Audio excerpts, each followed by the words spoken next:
Isang payapang hapon ang biglang nauwi sa isang bangungot. Isang dalagang puno ng sigla at pagmamahal sa pamilya ang bigla na lamang naglaho at walang sino man ang nakakaalam kung saan siya nagpunta. At habang lumalalim ang investigasyon, bawat piraso ng ebidensya ay nagdadala ng mas malamig at mas misteryosong mga tanong.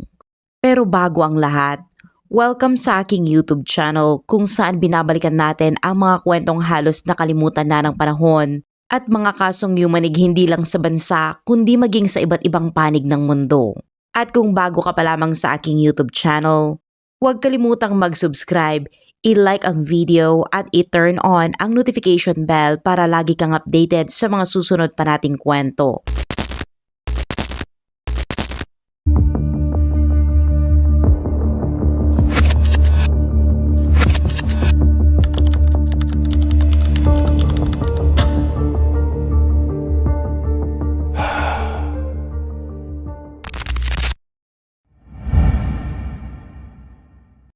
Sa pagkakataong ito, tatalakayin natin ang isang masalimuot na kaso kung saan nagsanib ang mga ugnayang pampamilya, mga lihim na personal at mga pangyayaring nagdulot ng matinding trahedya.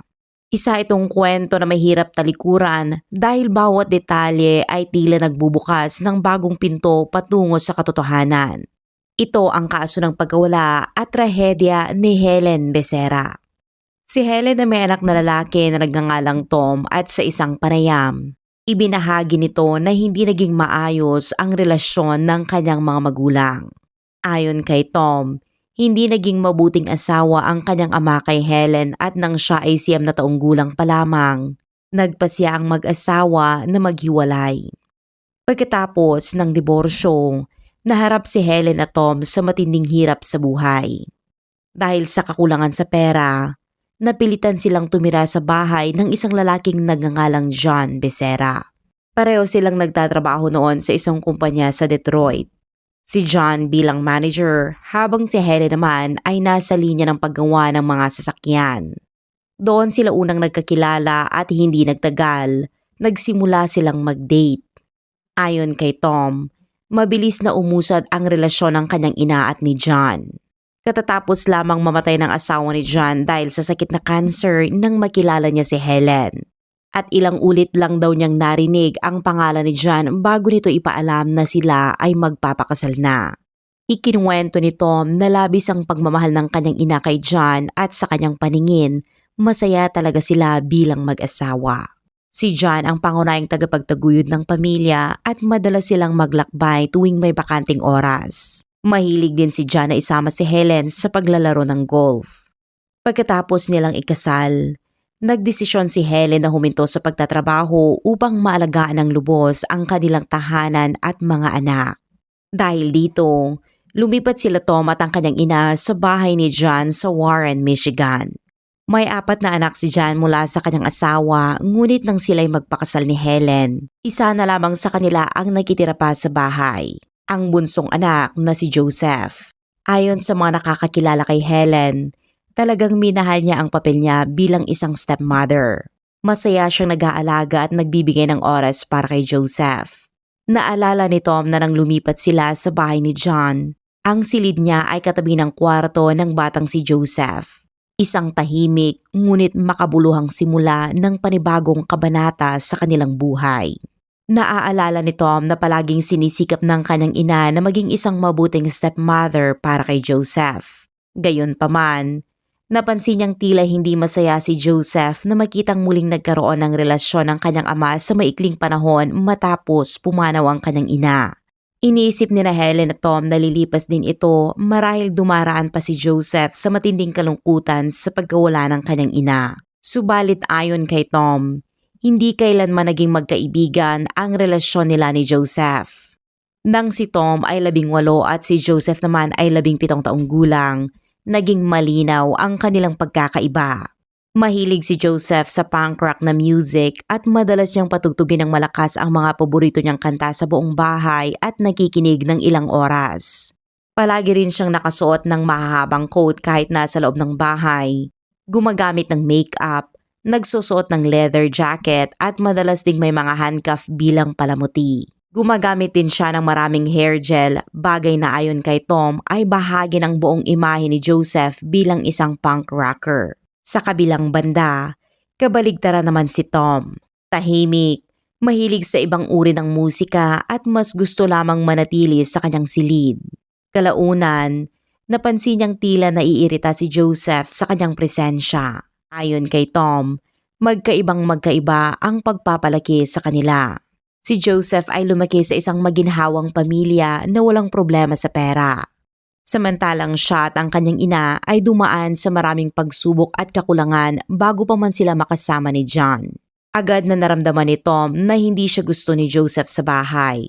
Madalas umano itong mag-umpisa ng alitan at tila nais iparamdam na siya pa rin ang bunso o sentro ng atensyon sa pamilya.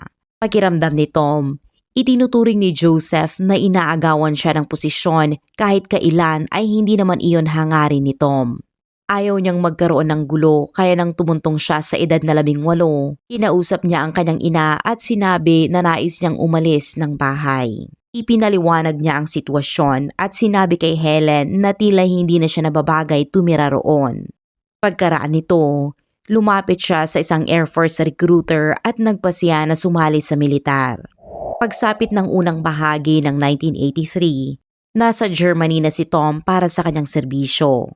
Samantalang si Helen ay nasa isang business trip kasama ang asawa na si John sa St. Louis. Ilang linggo silang nanatili roon ngunit nagpasya si Helen na umuwi ng mas maaga upang dumalo sa binyag ng kanyang apo. Isang okasyong matagal na niyang inaasahan.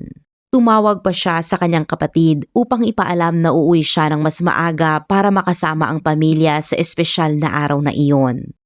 Dumating si Helen sa kanilang tahanan noong ika-31 ng Hulyo taong 1983 at makalipas ang ilang sandali, lumabas siya upang mamili ng mga grocery at bumili ng relo para sa kanyang apo. Alam niyang gaganapin ang binyag kinabukasan kaya't sabik siyang dumalo ngunit nang sumapit ang araw ng binyag, siya ay hindi lumitaw. Ayon sa pamangkin ni Helen, alam ng kanilang ina na hinding-hindi nito palalampasin ang seremonyang iyon lalo na't siya mismo ang nagsabi na babalik siya ng mas maaga upang dumalo. Kaya nang hindi siya dumating at walang anumang tawag o mensaheng natanggap mula sa kanya, nagsimula na silang mag-alala. Tinangka ng pamilya na tawagan si Helen ng paulit-ulit ngunit wala pa ring sumasagot. Dahil sa pag-aalala, nagpasya ang kanyang kapatid at isang 14 na anyos na pamangkin na puntahan ang bahay ni Helen upang alamin ang nangyari. Pagdating nila roon, napansin nilang wala sa garahe ang kotse ni Helen. Ngunit nang pumasok sila sa loob ng bahay, nakita nilang naroon pa rin ang mga pinamili niya noong nakaraang araw. Maayos at malinis ang kusina na tila bagong ayos pa. Ngunit habang pinapasok nila ang iba pang mga silid, napansin nilang hindi kasing linis ang ibang bahagi ng bahay. Isang detalyeng nagbigay ng kakaibang pakiramdam ng pagkalito at pangamba. Ayon sa kapatid ni Helen, napansin nilang may mga balahibo ng aso na nakakalat sa sala at sa silid tulugan ngunit kapansin-pansing napakalinis ng kusina. Para ba itong sinadyang linisin ng mabuti? Wala silang anumang palatandaan ni Helen sa loob ng bahay. Dahil dito, labis na nag-alala ang kanyang kapatid at agad na tinawagan ang iba pang mga kamag-anak at umaasang may nakakaalam kung saan maaaring naroon si Helen. Sa kalaunan, nakontak niya si John, ang asawa ni Helen na nasa St. Louis pa noon, at ipinaalam niyang hindi dumating si Helen sa binyag gaya ng kanilang napagkasunduan at hindi rin nila ito mahanap o makontak sa kahit anong paraan. Subalit ayon sa kapatid ni Helen, tila hindi nag-aalala si John nang marinig ang balita. Kalmado lamang ito at hindi man lang nagtanong kung saan maaaring napunta ang kanyang asawa na para bang wala siyang pakialam. Naging kakaiba ito para sa kapatid ni Helen kaya't hindi na siya nag-aksaya ng oras at agad na tumawag ng pulisya upang i-report ang pagkawala ng kanyang kapatid. Gayunpaman, hindi agad nagsagawa ng investigasyon ang mga otoridad.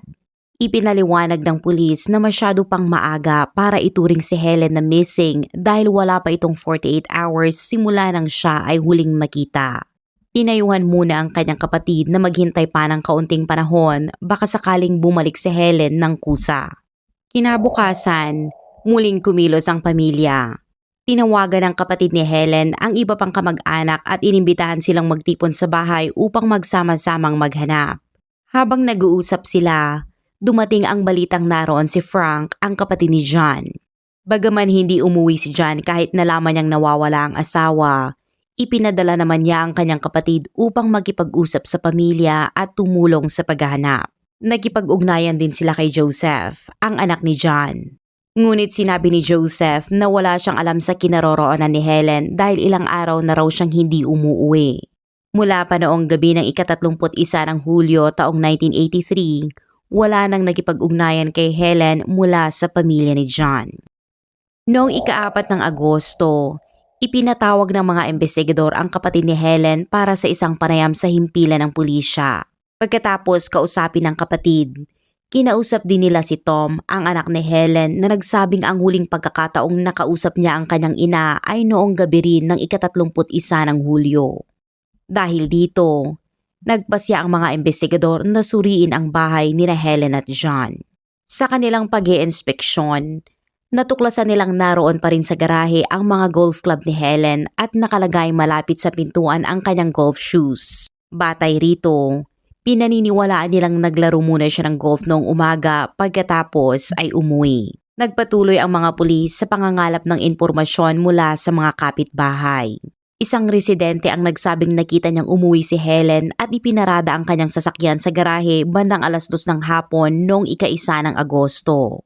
Ayon dito, suot pa ni Helen ang kanyang golf attire at may dala siyang shopping bag. Maya-maya, nakausap ng mga investigador ang isa pang kapitbahay na nagsabing nakita naman niyang lumabas ang kotse ni Helen sa garahe makalipas ang 2:00 ng hapon noong araw ding iyon.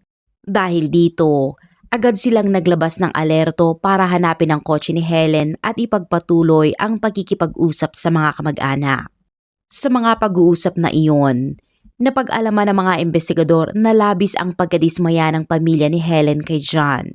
Hindi raw ito umuwi matapos ang biyahe upang tumulong sa paghahanap ng kanyang asawa at tila walang pakialam sa nangyari. Si Tom naman na nasa Germany pa noon ay tinawagan ng pamilya noong ika-5 ng Agosto upang ipaalam ang pagkawala ng kanyang ina. Agad siyang humiling ng leave sa militar at makalipas lamang ang 6 na oras, sumakay na siya ng eroplano pauwi upang personal na tumulong sa paghahanap. Ayon kay Tom, labis ang kanyang pag-aalala dahil ang kanyang ina ang tanging pinakamahalaga sa kanya. Habang nagpapatuloy ang investigasyon, natuklasan ng mga pulis na lumalala ang tensyon sa pagitan ni Helen at ang kanyang stepson na si Joseph bago siya mawala. Ayon sa pamilya, madalas makinig si Joseph ng mga punk rock na kanta na umano'y may temang laban sa relihiyon at kabutihan at pinapatugtog ito ng malakas sa loob ng bahay sa loob ng maraming oras. Bilang isang Kristiyano, ilang ulit nang pinakiusapan ni Helen si Joseph na hinaan ito at iwasan ang ganoong musika dahil nakakaistorbo. Ngunit tila hindi siya pinakikinggan ng binata at ipinagpatuloy lamang ang kanyang gawi. Ayon sa ilang ulat, si Joseph ay minor de edad pa nang mangyari ang insidente, ngunit pinatutunayan ng ibang impormasyon na siya ay 18 taong gulang noong panahong iyon. Nang makausap siya ng mga pulis, nalaman nilang mayroon siyang kasintahan na 21 taong gulang na nagngangalang Michelle. Ikinuwento ni Joseph na gusto niyang patirahin sa Michelle sa kanilang bahay, ngunit tumutol ang kanyang ama at ang kanyang stepmother na si Helen. Ayon kay Joseph, hindi raw ito tinanggap ng kanyang mga magulang dahil si Michelle ay nagtatrabaho bilang dancer at inisip nilang magiging masamang impluwensya ito sa kanya. Dahil sa pagtutol ng mga magulang, nagpasya si Joseph na ipakilala pa rin si Michelle sa bahay nang walang pahintulot. Pinili ni Michelle na manirahan sa basement upang hindi sila mapansin o mabantayan ni John at ni Helen. Sa isang panayam, sinabi ni Tom na alam niya ang tungkol sa mga alitan sa bahay ni Helen, John at Joseph pati na rin kay Michelle. Madalas daw ikwento ng kanyang ina ang mga ito sa kanya. Isang araw, habang nag-iikot si Helen sa bahay, may narinig siyang kakaibang ingay mula sa basement. Nang silipin niya ito, nakita niyang ginagamit ni Michelle ang isang timba bilang palikuran. Labis na nagalit si Helen sa nakita at pinagsabihan si Joseph tungkol sa kanyang asal. Sa sobrang inis, Paulit-ulit na sinabi ni Joseph sa kanyang stepmother na huwag siyang umasta na parang tunay niyang ina dahil kailanman ay hindi ito magiging ganoon sa kanya. Inamin din ni Joseph na ang relasyon nila ni Michelle ay madalas magdulot ng hidwaan sa pagitan niya at ng kanyang ama at ni Helen. Gayunpaman, iginiit ni Joseph na hindi raw siya makapaniwalang matagal nang nawawala ang kanyang stepmother. Ipinakita niya ang kanyang alibay para sa araw na nawala si Helen. Ayon sa kanya, noong ika-1 ng Agosto, wala siya sa bahay dahil abala siya sa pag-iimpake ng mga gamit matapos umuwi at umalis si Helen nang malaman nitong naroon si Michelle. Dahil dito, nagpasya silang magtungo ni Michelle sa isang hotel upang pansamantalang manatili roon. Sinuri ng mga investigador ang hotel na tinukoy ni Joseph at nakita sa talaan na nag-check-in sila bandang 8:00 ng umaga noong ika-1 ng Agosto. Kalaunan, nakausap din ng mga pulis si Michelle at kinumpirma nitong hindi rin naging maganda ang relasyon nila ni Helen. Inamin niya na may tensyon sa pagitan nila ngunit napagkasunduan nilang dalawa na hanggat hindi siya pupunta sa bahay ng pamilya ay hindi siya makikialam sa ugnayan ni Joseph sa kanyang mga magulang. Ipinaliwanag din ni Michelle na tutol talaga si Helen at John sa kanilang relasyon dahil sa kanyang nakaraan. Pagsapit ng ika-6 ng Agosto, matapos ang ilang araw ng paghahanap, sa wakas ay umuwi si John mula sa business trip sa St. Louis. Ayon kay Tom, alam ni John na maraming tao sa bahay dahil patuloy na nagtitipon ang pamilya upang maghanap ng sagot sa pagkawala ni Helen. Nang malaman ng mga investigador na nakabalik na si John, agad nila itong kinausap. Hiningi nila sa kanya na suriin ang kanyang mga bank card at credit transactions upang makita kung may kakaibang galaw na maaaring magpahiwatig kung saan napunta si Helen.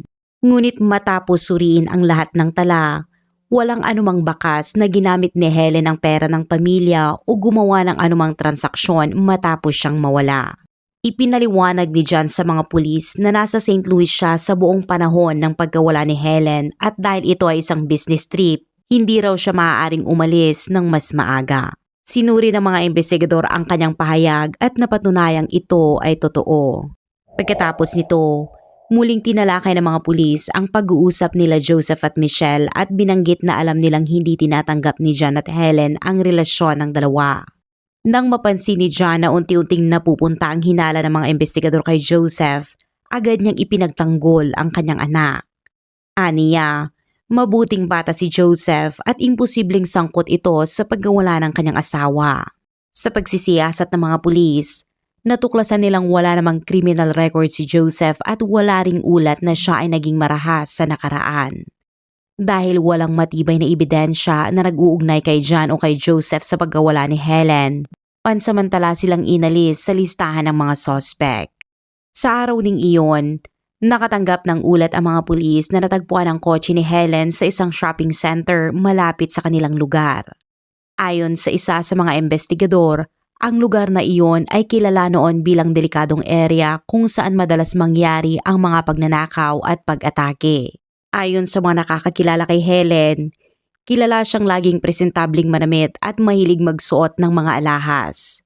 At dahil dito, posibleng nakaakit siya ng pansin ng mga taong may masamang loob. Dahil dito, sinimulang isipin ng mga pulis na posibleng dinukot si Helen. Kaagad silang nagpadala ng crime scene team upang kumuha ng mga fingerprint at anumang ebidensya sa loob ng kotse. Habang nagpapatuloy ang investigasyon, nag-organisa naman ang pamilya ng mga search operations sa paligid ng lugar. Humingi sila ng tulong mula sa simbahan at sa lokal na komunidad at maraming residente ang tumulong sa paghahanap. Ngunit nang bumalik ang resulta ng fingerprint at forensic test mula sa sasakyan, wala itong naidulot na makabuluhang lead.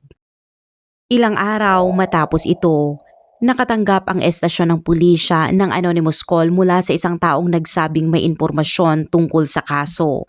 Ayon sa tumawag, pumanaw na raw si Helen at inilibing sa isang sakahan na nasa humigit kumulang 12 milya mula sa kanyang tahanan sa isang liblib na lugar.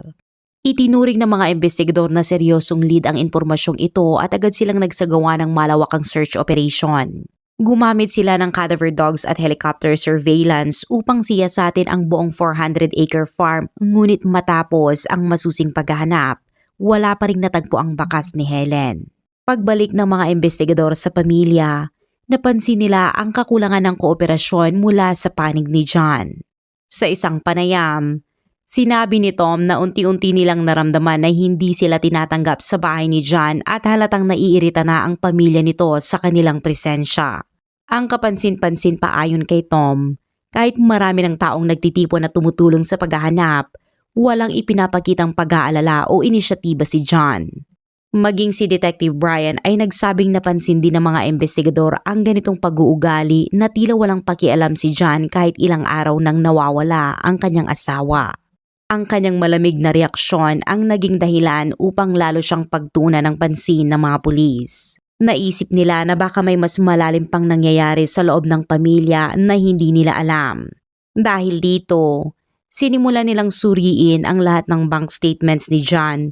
Tinitingnan kung may malalaking utang, kakaibang transaksyon o anumang maaaring magbigay ng bagong direksyon sa kaso. Ngunit sa kabila ng masusing pagsusuri, wala silang natuklasang kahinahinala sa mga talaan ni John. Lumipas ang 6 na linggo at ayon kay Detective Brian, nasundan na nila ang lahat ng posibleng lead na mayroon sila. Sa huli, ang tanging natira na lang ay ang dental records ni Helen kaya't napagdesisyon na nilang ilagay ito sa case file para sa dokumentasyon. Sa isang panayam, inalala ni Tom na nagsimula na siyang mawala ng pag-asa noon dahil 30 araw lamang ang kanyang bakasyon mula sa serbisyo militar upang makauwi at tumulong sa paghahanap, ngunit hanggang sa mga panahong iyon, wala pa ring malinaw na bakas tungkol sa kanyang ina. Aniya, labis siyang nalungkot at nadismaya sapagkat kailangan na niyang bumalik sa militar habang nananatiling misteryoso ang pagkawala ni Helen. Ngunit biglang nakatanggap ng tawag ang estasyon ng pulisya na humahawak sa kaso ni Helen mula sa ibang presinto sa Southern Detroit. Ibinahagi ng mga pulis doon na sila ay nagsisiyasat sa isang kaso kung saan isang magkasintahan ang pumatay sa isang lalaki na umano'y binugbog at pinigilan ang paghinga. Ayon kay Detective Brian, agad silang nagulat nang malaman ang pagkakakilanlan ng mga pangunahing suspect dahil ang tinutukoy na magkasintahan ay sina Joseph at Michelle. Ang biktima ay nakilalang si Robert Bob Knox na ayon sa mga nakakakilala ay malapit sa magkasintahan. Isang opisyal na kasali sa investigasyon ang nagsabing nakakabahala na si Joseph ay nadawit sa 2 magkahiwalay na kaso ng pagpatay kaya't mas lalong lumalim ang interes ng mga otoridad. Sa mga panayam sa mga nakakakilala sa magkasintahan, natuklasan ng mga pulis na sinubukan umano ni na Joseph at Michelle na kikilan si Bob ng $5,000 dahil balak nilang lumipat sa California. Nalaman din na si Bob ay madalas pumunta sa isang punk rock bar kung saan nagtatrabaho si Michelle bilang entertainer. May isang testigo ring nagsabing nakakita siya ng isang babae sa bahay ni Bob noong mga oras na pinaniniwala ang nangyari ang insidente. Nang ilarawan ng saksi ang babae, agad nakilala ng mga pulis na tumutugma ito sa itsura ni Michelle. Dahil dito, lalong tumibay ang hinala ng mga investigador na posibleng may kinalaman din ang magkasintahan sa pagkawala ni Helen. Agad na humingi ng search warrant ang mga otoridad upang muling halugugin ang bahay ni na Helen at John sa pag-asang makakakita ng ebidensyang mag-uugnay hindi lamang sa pagkawala ni Helen kundi pati na rin sa kaso ni Bob. Samantala, iniimbestigahan naman sa ibang presinto sina Joseph at Michelle habang kinokolekta ng forensic team ang mga fingerprint at ebidensya mula sa lugar kung saan natagpuan si Bob. Gayunpaman, hindi nakakuha ng anumang pag-amin mula sa 2 ang mga pulis at napatunayan din na tugma ang kanilang alibay sa oras ng krimen. Ayon sa isa sa mga investigador, sigurado sila noon na may kinalaman ang magkasintahan sa kaso ni Bob ngunit kulang ang ebidensya upang patunayan ito kaya't napilitan silang palayain ang 2. Dahil dito, natigil ang parehong investigasyon at kalaunan ay isinantabi ang mga kaso. Ilang buwan ang lumipas at sa isang panayam, ibinahagi ni Tom na 18 buwan matapos mawala ang kanyang ina, formal nang naghain ng diborsyo si John at agad ding nagpakasal sa ibang babae. Ayon kay Tom, lubos siyang nadismaya at nagsimulang magtaka kung may nalalaman ba si John tungkol sa pagkawala ni Helen upang magawa niyang kumilos na para bang walang nangyari. Pagkatapos ng kasal, Ipinabura ni John ang lahat ng gamit ni Helen sa bahay at ipinagpatuloy ang kanyang normal na pamumuhay kasama ang bagong asawa. Hindi na lumalahok sa mga paghahanap at hindi na muling nagpakita ng anumang interes o pag-aalala sa pagkawala ni Helen. Lumipas ang maraming taon nang walang anumang bakas tungkol sa kinaroroonan ni Helen. Ngunit noong 14 ng Abril taong 1988, 5 taon matapos siyang mawala, nagkaroon ng malaking pagbabago ang kaso nang makatanggap ang mga investigador ng isang tawag mula sa isang lalaking nagngangalang Glam. Isang araw, habang siya ay nagbabasa ng diaryo, napansin ni Glam ang isang artikulong tungkol sa isang kilalang tulak ng droga na nakatira malapit sa kanila. Ayon sa balita, umano'y nagtago raw ng malaking halaga ng pera ang taong ito sa loob ng isang kagubatan. Dahil sa kuryosidad, nagpunta si Glam sa lugar na tinutukoy sa artikulo. Pagdating roon, napansin niya ang isang bahagi ng lupa na tila kakaiba. May naipon na lupa, tuyong mga damo at isang maliit na punong pino na hindi akma sa likas na paligid. Naramdaman niyang may kakaiba sa lugar na iyon kaya't napagpasiyahan niyang hukain ito at umaasang baka nga matagpuan niya ang sinasabing pera. Ngunit sa halip na kayamanan, isang buto ang lumitaw sa lupa. Nang mas maigi niyang tingnan, napagtanto niyang isang katawan ang nakabaon doon. Agad niyang tinawagan ang mga otoridad at nang dumating ang mga pulis, natagpuan nila ang bangkay mga 50 talampakan mula sa 100 lupa sa gitna ng kagubatan. Maingat na hinukay ng mga eksperto ang lugar at nadiskubre ang isang itim na bag na naglalaman ng katawan ng isang babae na nasa malubhang kalagayan ng pagkabulok na halos hindi na makilala. Gayunpaman, may suot siyang mga alahas na nagbigay ideya sa mga investigador na isang babae nga ang biktima. Matapos siyasatin ang buong lugar, dinala ang katawan sa tanggapan ng medical examiner. Doon, napansin ng forensic team na blonde ang buhok ng babae, wala siyang sapatos, nakapulupot sa leeg niya ang isang pulang lubid at nakaposas ang mga kamay. Nakasuot siya ng blusa at palda at sa bulsa ng kanyang damit, natagpuan pa nila ang isang golf shirt. 4 na araw matapos iyon, noong 18 ng Abril taong 1988, ikinumpara ng mga investigador ang dental records ni Helen sa natagpuang bangkay at kumpirmadong si Helen Becerra nga ang babaeng natagpuan sa kagubatan. Habang nasa serbisyo militar, nakatanggap si Tom ng tawag mula sa kanyang tiyahin. Ipinabatid nitong natagpuan na ang katawan ng kanyang ina. Ayon kay Tom, labis ang kalungkutan na naramdaman niya ngunit sa loob niya, matagal na niyang naramdaman na may masama nang nangyari sa kanyang ina. Alam niyang hindi kailanman mawawala si Helen ng ganoong katagal nang walang anumang balita sa pamilya.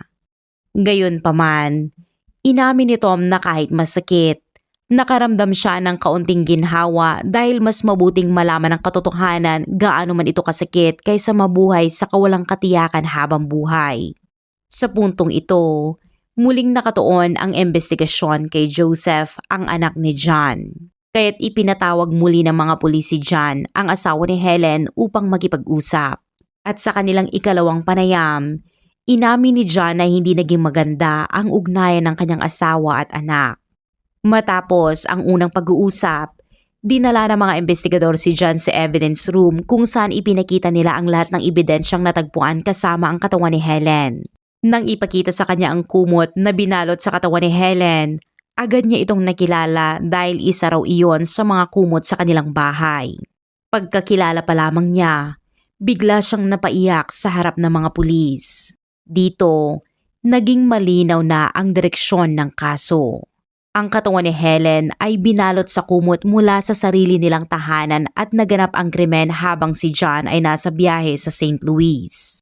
Ibig sabihin, ang tanging taong may access sa bahay noong panahong iyon ay si Joseph, ang anak ni John, at mula rito, lalo pang tumibay ang hinala ng mga investigador kung sino ang posibleng may kinalaman sa trahedyang sinapit ni Helen Becerra. Ayon sa isa sa mga investigador, mula nang makita ni John ang mga ebidensya, hindi na siya tumigil sa pag-iyak at tila lubos na gumuho ang kanyang kalooban. Sa paningin ng mga pulis, Malinaw na napagtantunan niya sa wakas ang masakit na katotohanan na ang sarili niyang anak ang posibleng may kinalaman sa nangyari kay Helen. Para bang sa sandaling iyon, tuluyan ng tumama sa kanya ang bigat ng realidad.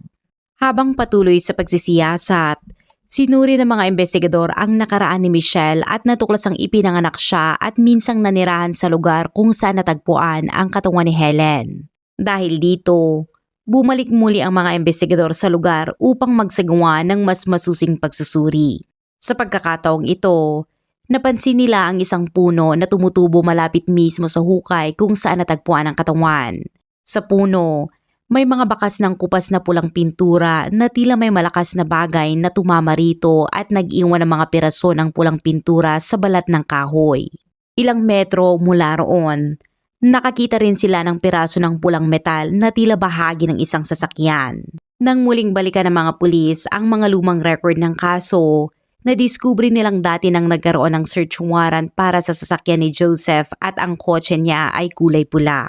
Kaagad nilang kinontak ang mekanikong nag-ayos ng sasakyan ni Joseph noong panahong iyon at kinumpirma ng mekaniko na may sira nga ang kotse nang dalhin ito ng magkasintahan. Ayon sa kanya, sinabi raw nila Joseph at Michelle na nasira ang kotse nang umatras sila habang nakabukas ang pinto.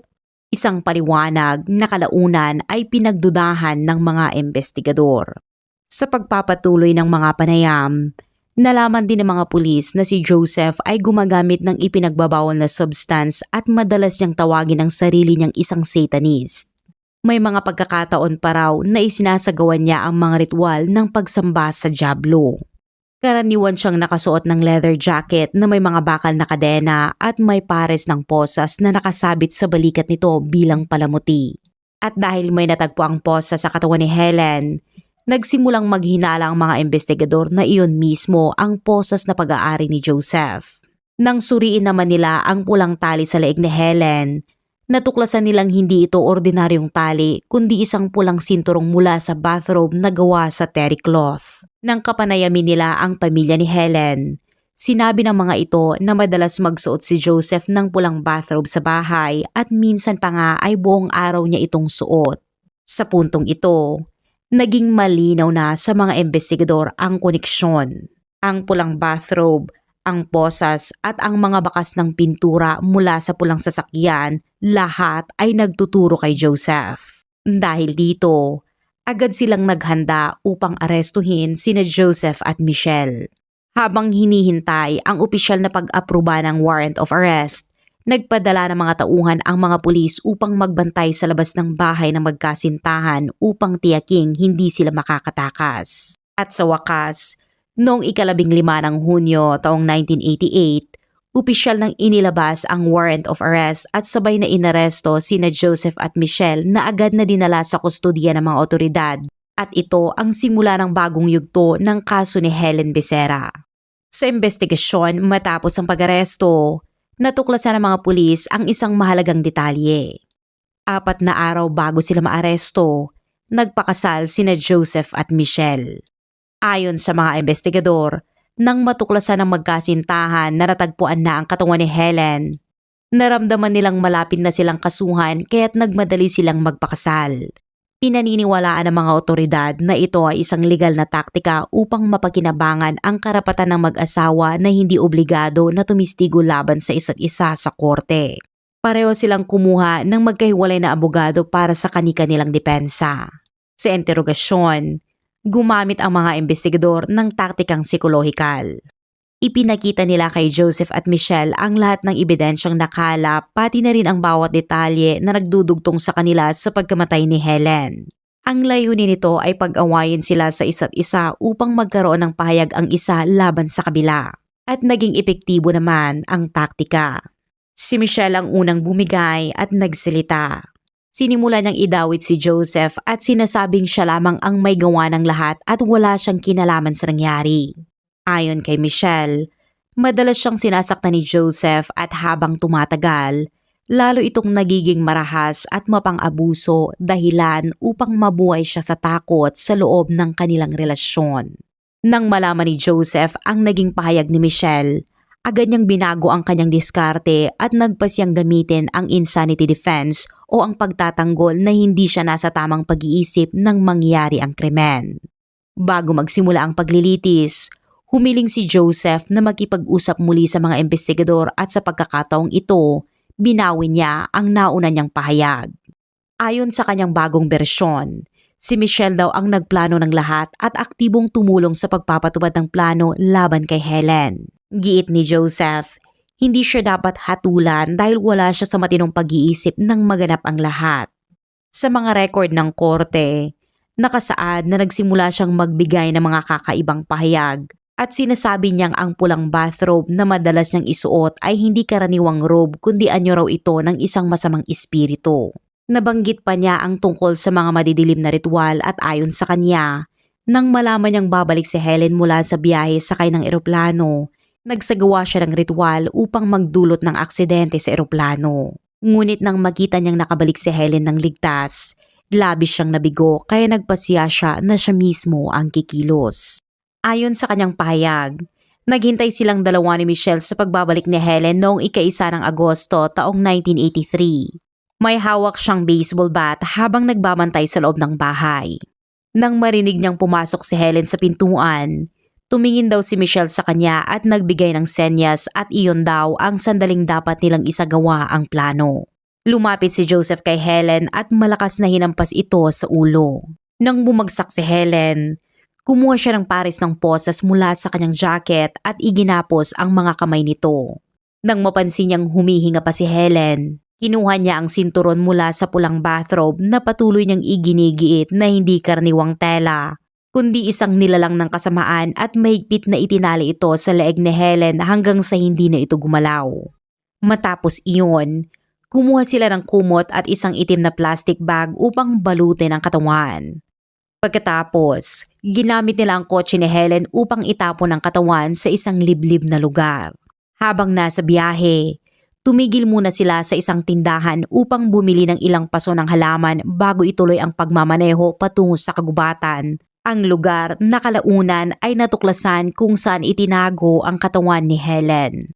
Ayon kay Joseph, binili nila ang mga halamang iyon upang itanim sa ibabaw ng pinaglibingan ng katawan sa pag-asang kapag tumubo ang mga ito, matatakpan at mahihirapan ng mapansin ang lugar. Pagkatapos nito, nabuhay silang tila walang nangyari sa loob ng 5 taon at nagkukunwaring walang alam tungkol sa pagkawala ni Helen hanggang sa natagpuan ang katawan nito sa kagubatan.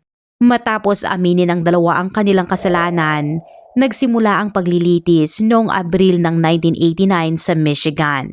Si Joseph ay patuloy na iginigiit na siya ay walang sapat na katinuan noong naganap ang krimen at upang patunayan ito, paulit-ulit niyang binanggit ang mga di umano'y ritual na isinagawa niya noon.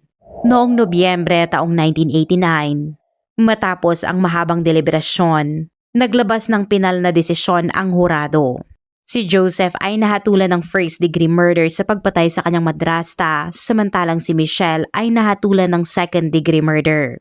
Hindi tinanggap ng hukuman ang depensa ni Joseph tungkol sa kanyang di umano'y kawalan ng katinuan at itinuring siyang ganap na may malay at may kontrol sa kanyang mga ginawa. Si Michelle ay sinintensyahan ng habang buhay na pagkakakulong ngunit pinayagang mag-apply para sa parole matapos ang 20 taon. Sa katunayan, nakalaya siya noong taong 2009 matapos maglingkod ng 21 taon. Samantala, si Joseph ay hinatulang makulong habang buhay nang walang posibilidad ng parole. Subalit makalipas ang 35 taon, ipinasa sa Michigan ang bagong batas na nagsasabing labag sa konstitusyon ang pagbibigay ng habang buhay na sentensya ng walang parole sa mga menor de edad. Gamit ang bagong batas na ito, humiling si Joseph ng muling pagrepaso ng kanyang kaso at sinabi ng kanyang mga abogado na bagaman siya ay 18 taong gulang nang gawin ang krimen, siya ay itinuturing pa ring masyadong bata at hindi paganap ang pag-unlad ng kanyang pag-iisip. Tinanggap ng korte ang kanyang apela at pinayagan siyang mag-apply para sa parole hanggang sa tuluyang makalaya siya noong 2024.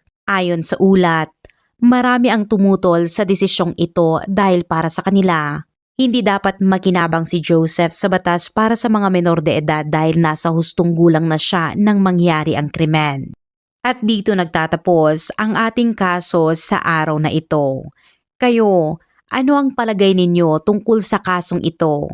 Ibahagi ang inyong opinyon sa comment section sa ibaba at maraming salamat muli sa panonood at magkita-kita tayo sa susunod na video.